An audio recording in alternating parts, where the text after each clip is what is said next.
Khải, hắn nêu cảnh nghĩ về làn nương mình như thế nào cho chú nghe tí nào. Làn nương thì rất là mệt. Đúng rồi. Đây này, cần cái cốt to to. Đúng rồi. Thế nào nữa? Thế, Nêu cảnh nghĩ của mày ra hết vào đây hết. lấy cái lê chết thì quất nương đấy. Rồi cái gì nữa? Cái gì nữa? Cái này xong thì khát nước thì uống. À thế à? Nếu quất này xong thì là cái này đi. Thế làn nước xong về nhà có được cái gì không? Làn nước xong thì được ăn chứ. Thì ăn à? Thì với cái gì nữa? Thì với lúa này, với gạo này. Nói cẩn thận vào, nói cái gì nữa? Với Đi lên. Đi lên.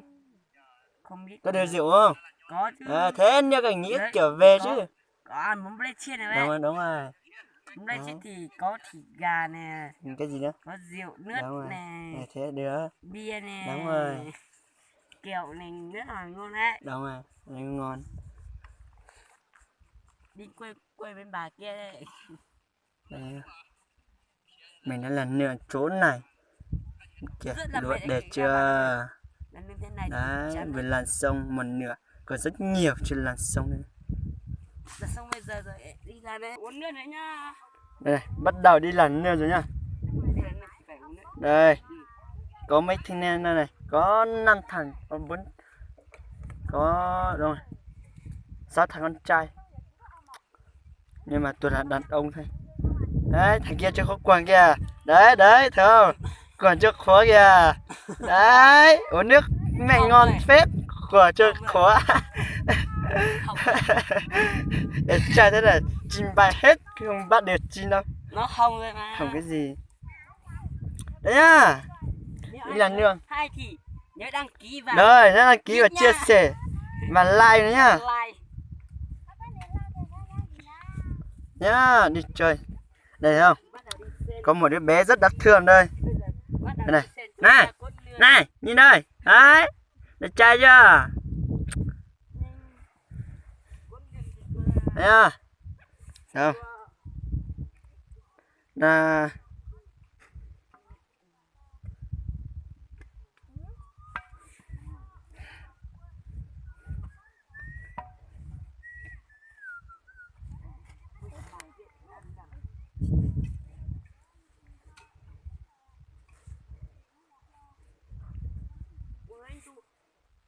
thấy không? Bây giờ là 8 giờ. Chắc là 3-4 giờ lần xong rồi. Thì mới quay sau nhá. Khó là bê tông như vậy. Ít xíu hình đâu, có tí tại ít xíu hình đâu. Con ta có tí. Ôi, có người yêu chưa bạn? Tôi chưa có người yêu đâu. Chỉ có người yêu. Tên gì ấy? Tên là tên đấy thế tên như mình luôn nhỉ? Để chơi thế.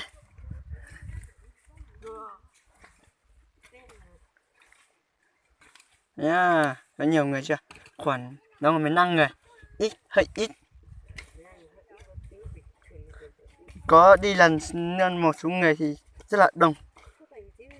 Khoảng 30-40 người nhưng mà hôm nay hơi ít người nên rất là lâu một tí. Yeah. Thấy chưa?